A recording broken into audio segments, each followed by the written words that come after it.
오늘 우리에게 주시는 하나님의 말씀은 마태복음 26장 1절에서 13절까지의 말씀입니다. 1절 예수께서 이 말씀을 다 마치시고 제자들에게 이르시되 너희가 아는 바와 같이 이틀이 지나면 유월절이라 인자가 십자가에 못 박히기 위하여 팔리리라 하시더라. 그때에 대제사장들과 백성의 장로들이 가야바라 하는 대제사장의 관정에 모여 예수를 흉계로 잡아 죽이려고 의논하되 말하기를 밀란이 날까 하노니 명절엔 하지 말자 하더라. 예수께서 베다니 나병 환자 시몬의 집에 계실 때에 한 여자가 매우 귀한 향유 한 옥합을 가지고 나와서 식사하시는 예수의 머리에 부으니 제자들이 보고 분개하여 이르되 무슨 의도로 이것을 허비하느냐, 이것을 비싼 값에 팔아 가난한 자들에게 줄 수 있었겠도다 하거늘. 예수께서 아시고 그들에게 이르시되 너희가 어찌하여 이 여자를 괴롭게 하느냐, 그가 내게 좋은 일을 하였느니라. 가난한 자들은 항상 너희와 함께 있거니와 나는 항상 함께 있지 아니하리라. 이 여자가 내 몸에 이 향유를 부은 것은 내 장례를 위하여 함이니라. 내가 진실로 너희에게 이르노니 온 천하에 어디서든지 이 복음이 전파되는 곳에서는 이 여자가 행한 일도 말하여 그를 기억하리라 하시니라. 아멘. 유월절 이틀 전입니다. 대제사장들과 장로들은 가야바 관정에 모여서 예수를 죽일 흉계를 꾸미고 있었고, 제자들은 여전히 예수님의 죽음을 이해하지 못한 채 자기 자리 다툼에 빠져 있었습니다. 예수님 마음이 어땠을까요? 외로웠을 것 같습니다. 십자가 고통의 무게를 함께 나눌 자가 한 명도 없습니다. 3년이나 따라다닌 제자들은 동상이몽에 빠져서 싸움만 하고 있습니다. 이때 한 여인이 나타나 옥합을 깨뜨렸습니다. 자, 이 사건이 주는 교훈 세 가지를 살펴보겠습니다.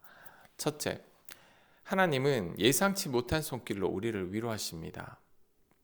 지금 예수님은 가장 힘드신 순간을 지나고 계셨죠. 십자가를 향해 걸어가는 그 길에 아무도 곁에 없었습니다. 제자들은 이해하지 못했고 종교 지도자들은 적이 되었습니다. 그런데 이때 하나님께서 가만히 계시지만은 않으셨습니다. 아무도 예상하지 못한 이 여인을 통해서 예수님께 위로와 격려를 보내주셨습니다.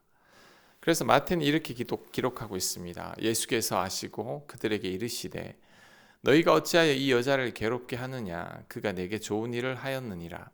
이 여자가 내 몸에 이 향유를 부은 것은 내 장례를 위하여 함이니라. 예수님은 그 여인의 행동이 하나님의 손길임을 아신 거죠. 이 여인은 자신이 무엇을 하고 있는지 온전히 다 알고 부은 것이 아닐 겁니다. 하지만 하나님께서는 이 여인을 통해 십자가를 향해 걸어가시는 아들을 격려하셨습니다. 죽음을 앞둔 예수님의 마지막 길에 아버지의 손길이 한 여인의 옥합 속에 담겨 온 거죠. 예수님은 여인을 통해서 아버지의 손길을 느낀 겁니다. 우리도 이런 경험을 많이 합니다. 우리가 정말 힘들 때 사람들을 통해 보내주신 하나님의 격려와 위로가 바로 그것이죠.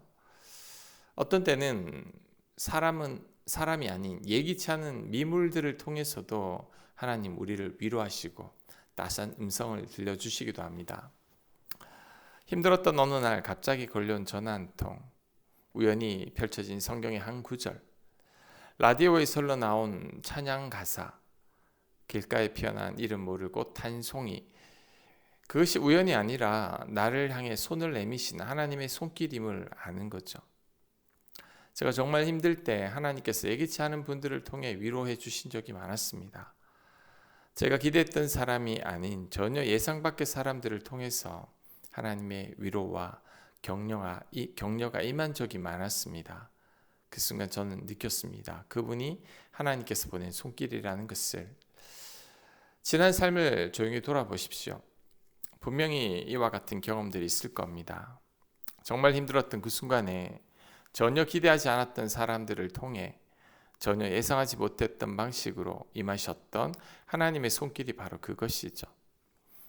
찬양 가사 중에 이런 가사가 있습니다. 눈을 뜨면 보이리라 날 위한 그 사랑. 우리가 영적인 눈을 뜨면 보입니다.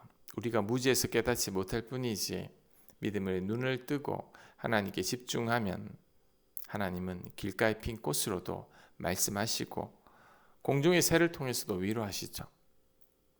하나님은 우리를 외면하시는 분이 아닙니다. 우리의 고난 가운데 침묵하시는 분도 아닙니다. 지금도 끝없는 관심과 사랑으로 우리에게 다가와 말씀하시는 분이십니다. 우리의 믿음의 눈을 뜨면 보일 겁니다. 나를 위한 그 하나님의 사랑이. 자, 두 번째 주는 교훈은 내 마음 있는 곳에 보물이 있다입니다. 옥합을 깨트린 여인을 보고 제자들이 분개했죠. 8절 9절입니다. 제자들이 보고 분개하여 이르되 무슨 의도로 이것을 허비하느냐? 이것을 비싼 값에 팔아 가난한 자들에게 줄 수 있었겠도다. 요한복음을 보면 그 목소리의 중심에 가룟 유다가 있었습니다. 300데나리온, 노동자 1년치 품삯에 해당되는 엄청난 값어치의 향유를 예수님 한 분께 쏟아붓는 것이 유다에게는 도저히 이해할 수 없는 허비였고 심각한 낭비였죠. 그런데 이 여인은 전혀 달랐습니다. 그녀는 이 향유가 전혀 아깝지 않았습니다. 왜일까요? 향유보다 예수님을 더 사랑했기 때문이죠. 예수님이 향유보다 더 귀하기 때문입니다. 이 여인은 자신의 목숨을 던져서라도 예수님께 자신의 전부를 다 드리고 싶었을 겁니다. 같은 향유 옥합을 바라보고 있는데 전혀 다른 두 시선이죠. 유다에게는 허비이고 낭비였고 여인에게는 사랑의 표현이었습니다. 무엇이 이 차이를 만들었을까요? 그들의 마음이 있는 곳이 다르기 때문이죠. 마태복음 6장 21절은 말씀합니다. 내 보물이 있는 그곳에는 내 마음도 있느니라. 유다의 마음은 돈에 가 있었죠. 그러니 돈에 대해 가장 많이 말했고 돈 문제에 가장 예민하게 반응했죠. 그리고 결국 스승을 은 30에 팔았습니다. 유다의 말은 옳았지만 그의 마음은 예수님께 없었죠. 옳은 말을 하면서도 그 말이 예수님을 향한 사랑에서 나오지 않는다면 그 말은 결국 자신의 우상이 돈임을 드러내는 고백이 되었을 뿐입니다. 그런데 여인의 마음은 예수님께 가 있었습니다. 그러니 예수님을 위해 자신의 전 재산을 해당되는 향유를 쏟아붓는 것이 전혀 아깝지 않았죠. 아니, 아깝다는 생각 자체가 들지 않았습니다. 왜냐하면 너무나 예수님을 사랑했기 때문이죠. 사랑하면 깨트리게 되어 있고 사랑하지 않으면 못 깨트립니다. 예수님을 사랑하면 많은 것을 드려도 아깝지 않죠. 그런데 예수님보다 다른 것을 더 사랑하면 조금을 드리는 것도 아까워집니다. 11조나 헌금이나 구제가 아까운 것은 믿음이 적어서가 아니라 예수님을 덜 사랑하기 때문도 아닙니다. 예수님보다 돈을 더 사랑하기 때문이죠. 나의 마음은 지금 어디에 가 있습니까? 돈입니까? 자식입니까? 편안한 노후입니까? 내 마음이 가장 많이 가 있는 곳이 바로 나의 보물입니다. 우리는 절대 두 주인을 섬길 수 없음을 명심해야 합니다. 예수님께서는 그 보물의 자리에 예수님께서 계시기를 원하십니다. 세 번째 교훈은 내가 헌신할 때 비로소 향기가 난다는 겁니다. 이 여인이 옥합을 깨트리는 순간 그 집에 있던 모든 사람이 아름다운 향기를 맡았죠. 예수님이 맡으셨고 제자들이 맡았고 비판하던 유다도 맡았습니다. 헌신은 향기입니다. 그 향기는 자신만의 것이 아니라 주변 모든 사람에게 퍼져나가죠. 우리의 헌신도 마찬가지입니다. 내 것을 지키고 내 것을 붙들고 있는 한 아름다운 향기는 우리를 통해 흘러나오지 않습니다. 하지만 내가 깨어지는 순간, 내가 헌신하는 순간 비로소 아름다운 향기가 내 주변으로 세상으로 퍼져나가죠. 한 알의 씨앗을 생각하면 됩니다. 씨앗은 땅속에서 껍질이 깨져야 싹이 올라오죠. 껍질을 온전히 지키는 한 씨앗은 그냥 씨앗으로만 남습니다. 그러나 씨앗이 땅에서 깨지는 순간 비로소 생명이 시작되죠. 향유 옥합도 그렇습니다. 옥합이 깨지기 전에는 그 향기가 옥합 안에 갇혀 있습니다. 아무리 값진 향유라도 깨트리지 않는 한 그 향기는 세상에 나오지 않습니다. 하지만 깨트리는 순간 그 향기는 세상으로 바라게 되어 있죠. 그래서 깨어짐은 손해가 아닙니다. 깨어짐이 곧 향기의 시작이죠. 헌신이 아까운 것처럼 느껴지는 순간이 있습니다. 내 시간을 드리는 것, 내 물질을 드리는 것, 내 재능을 드리는 것이 손해처럼 느껴지는 순간이 있죠. 하지만 절대 그렇지 않습니다. 그 헌신의 순간이 바로 향기가 시작되는 순간입니다. 그래서 예수님은 이 여인의 헌신을 영원히 기억하라고 말씀하십니다. 온 천하에 어디서든지 이 복음이 전파되는 곳에서는 이 여자가 행한 일도 말하여 그를 기억하리라. 아멘.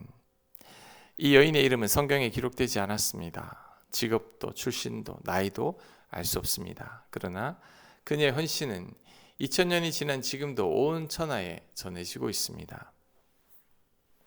향유는 오래전에 사라졌지만 그 향기는 여전히 남아 있습니다. 헌신으로 드려진 것은 영원히 사라지지 않기 때문이죠. 예수님께서 그것을 영원히 기억하시기 때문입니다.